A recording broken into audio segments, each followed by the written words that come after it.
எல்லாருக்கும் எல்லாருக்கும் பெரிய வணக்கம்.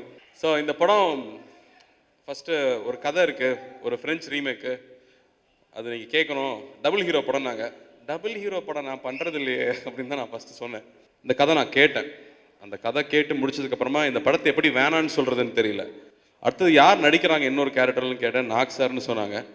ஸோ அதுக்கு மேலே நான் டிசைட் பண்ணுறதுக்கு எதுவுமே இல்லை. நாக் சாருக்கும் எனக்கும் இருக்கிற ரிலேஷன்ஷிப் வந்து அவ்வளோ அழகாக இருக்கும். நம்ம காலேஜ் முடிச்சுட்டு போகும்போது அழுவோம். திரும்பி அந்த ஃப்ரெண்டை எப்போ பார்ப்போம், நிச்சயமாக அழுதுட்டு தான் நம்ம போயிருக்கோம். ஃப்ரெண்ட்ஷிப் தான் நம்ம எல்லாருக்குமே ஒரு பெரிய விஷயம். ஸோ ஃப்ரெண்ட்ஷிப்பை பெருசாக போட்டுற படமாக நிச்சயமாக தோழா இருக்கும். டைட்டிலும் அதே மாதிரி. நமக்கு வந்து ஃப்ரெண்ட்ஸுன்னு ஒன்று தேவா சூர்யா தான் ஞாபகம் வரும். தளபதி அதில் வந்து ரஜினி சாரும் மம்முட்டி சாரும் நடிச்சிருப்பாங்க. ரெண்டு பேரும் வேறு வேறு லாங்குவேஜ். அது மாதிரி ரொம்ப வருஷத்துக்கு அப்புறமா திரும்ப நட்பை சொல்கிற ஒரு படமாக நிச்சயமாக தோழா டெஃபினட்டாக இருக்கும். ஏன்னா படம் ஃபுல்லாக ஒரு பர்ஃபார்மன்ஸுக்கு ஸ்கோப் கொடுக்குற படம். ரெண்டு பேருமே கதாபாத்திரமாகவே இருக்கிற ஒரு படம். ஸோ எனக்கு ஒவ்வொரு நாள் நடிக்கும் போதும் வம்சிக்கிட்ட தேங்க்ஸ் சொல்லிகிட்டே இருப்பேன். எல்லாருமே லக்கி சாம்னு தமனாவை சொல்லிட்டாங்க. ஸோ இந்த படத்தில் அவங்களும் இருக்காங்க.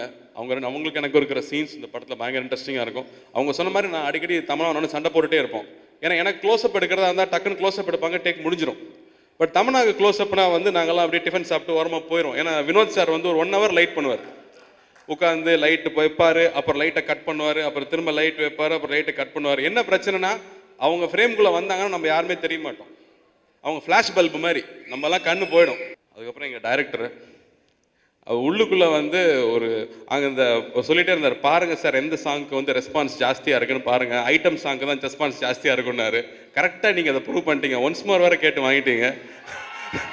ஸோ உங்களுக்காகவே வந்து உள்ளுக்குள்ளே வாழ்ந்துட்டு இருக்கிற ஒரு டைரக்டர் அவர் தான் சொன்னாங்க, படம் ரொம்ப ஸ்டைலாக கிளாஸாக இருக்கேன்னாங்க. இல்லவே இல்லை, என் கேரக்டர் ரொம்ப லோக்கலு, கிளாஸ் ஆக விடவே மாட்டேன்னு சொல்லியிருந்தேன்.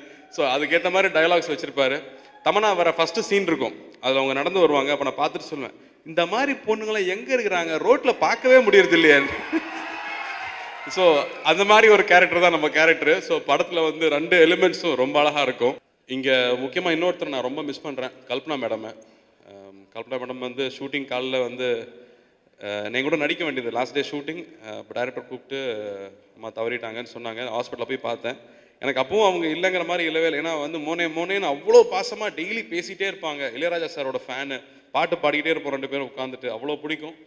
அவங்க இங்கே இல்லைங்கிறது ரொம்ப வருத்தமாக இருக்குது. டப் பண்ணும்போது தான் எனக்கு ஃபஸ்ட் டைம் எனக்கு ஸ்ட்ரைக் ஆச்சு அவங்க இல்லைல்ல அப்படிங்கிறது. ஸோ அவங்கள இங்கே ரொம்ப மிஸ் பண்ணுறேன்.